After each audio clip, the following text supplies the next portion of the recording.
समुद्री सतह से 40 मीटर नीचे तक की गहराई तक स्कूबा डाइवर्स को जाना अलाउ होता है और इसके आगे 100 मीटर तक की गहराई तक डीप सी डाइवर्स गोता लगा सकते हैं। लेकिन इस गहराई पर पानी का प्रेशर बढ़ जाता है। अगर सावधानी ना बरती जाए तो शरीर के अलग अलग हिस्सों पर चोट आ सकती है। मीटर गहराई में हमें ब्लू व्हेल देखने को मिलती है। इसका वजन 150,000 किलोग्राम होता है।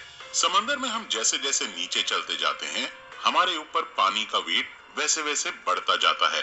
इस वजह से समुद्र में आगे बढ़ना मुश्किल होता है। इससे आगे 535 मीटर नीचे वो गहराई है जहाँ तक एम्परर पेंगुइन्स समुद्र में एक सांस में 20 मिनट तक गोता लगा सकती हैं। पेंगुइन्स की हड्डियां समुद्र के इस प्रेशर को झेल सकती हैं। समुद्र के नीचे इससे और आगे 830 मीटर नीचे इस गहराई तक बुर्ज खलीफा भी डूब जाएगी। इससे नीचे 1000 मीटर नीचे जाने पर स्कैरी जोन की शुरुआत होती है। यहाँ तक लाइट भी नहीं पहुँच पाती। इस स्कैरी जोन में जायंट स्क्विड भी पाए जाते हैं। इस नीचे 2000 मीटर की गहराई पर एक रियल लाइफ एलियन पाया जाता है। ये है ब्लैक ड्रैगन फिश, जो समुद्र के अंधेरे में छुप जाती है। ये इस गहरे अंधेरे में भी आसानी से देख सकती है। और नीचे 3800 मीटर की गहराई पर टाइटैनिक का मलबा आज भी मौजूद है। और आगे 4000 मीटर नीचे समुद्र में वो हिस्सा शुरू हो जाता है जिसे अबिसल जोन कहा जाता है। यहाँ फिन टूथ वाइपर फिश और एंगलर फिश जैसे जीव मौजूद हैं।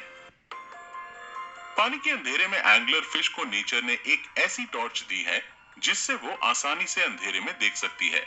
वहाँ अंधेरे में रहने वाले बाकी सभी जीवों के शरीर में भी लाइट पैदा होती है जिसे बायोल्यूमिनेसेंस कहा जाता है। और ये लाइट इंफ्रारेड होती है जिसे हम नहीं देख सकते। आगे 4781 मीटर की गहराई तक वर्ल्ड वॉर 2 में क्रैश होने वाले बैटलशिप का मलबा आज भी मौजूद है। समुद्र के नीचे क्या है इसे जानने के लिए हमें और आगे जाना पड़ेगा। और आगे 6000 मीटर नीचे की गहराई पर समुद्र का ऐसा हिस्सा शुरू हो जाता है जिसे हडल जोन कहा जाता है। यहाँ वाटर प्रेशर एक इंसान पर जंबो जेट रखने जितना होता है। इससे 6500 मीटर की गहराई तक यूएस नेवी की रिसर्च सबमरीन ही जा सकती है जिसे डीएसवी एल्विन कहा जाता है। और ये वही सबमरीन है जिसने टाइटैनिक को खोजा था। समुद्र में और आगे 11000 मीटर की गहराई पर मैरियाना ट्रेंच मौजूद है। ये समुद्र का सबसे डीपेस्ट पॉइंट है। इसे चैलेंजर डीप भी कहा जाता है।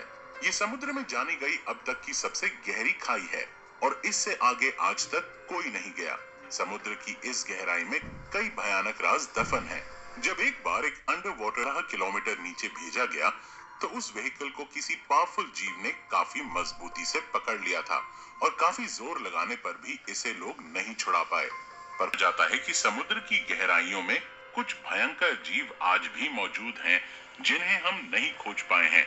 उन्हीं में से एक भयानक जीव मेगालोडन शार्क है जो लाखों साल पहले लुप्त हो गई थी। हो सकता है कि ये शार्क आज भी यहाँ मौजूद हो। है कि समंदर के नीचे कोई विलुप्त सभ्यता, विलुप्त शहर या सोने चांदी के सिक्के मिल सकते हैं तो आप गलत हैं। असल में समुद्र के नीचे क्या है ये जानने के लिए हमें पृथ्वी की संरचना को समझना होगा। पृथ्वी की संरचना में कई लेयर्स हैं जिसमें सबसे ऊपर की लेयर को क्रस्ट कहा जाता है जिसमें हम, आप और सभी जीव जंतु रहते हैं। इस लेयर की मोटाई 5 से 10 किलोमीटर है। इसके बाद मैंटल की लेयर शुरू हो जाती है। क्रस्ट की 1 किलोमीटर की गहराई में नेचुरल ऑयल जैसे संसाधन पाए जाते हैं। अजीब लगेगा कि समुद्र के नीचे नदियां कैसे हो सकती हैं। समुद्र के नीचे क्या है, इस रहस्य को जानने के लिए वैज्ञानिक काफी समय से रिसर्च कर रहे थे और वैज्ञानिकों ने मेक्सिको के समुद्र के नीचे एक नदी की खोज की। रिसर्चर्स ने इसका नाम सिनोट एंजेलिटा रखा। ये नदी कई जगह समुद्र के नीचे 115 फीट तक भी बहती है, लेकिन इस नदी का पानी पीने लायक नहीं बल्कि खारा है। इसी नदी की तरह ब्लैक सी के नीचे भी दुनिया की छठी सबसे बड़ी नदी मिली थी जो समुद्र में 100 फीट नीचे बहती है। इस नदी की रफ्तार 6 किलोमीटर प्रति घंटा है। वैज्ञानिकों के अनुसार सालों साल से मौजूद इस पानी को सूरज की रोशनी और समुद्र की लहरों की वजह से गति मिलती है, जिस वजह से ऐसी नदी बहती है।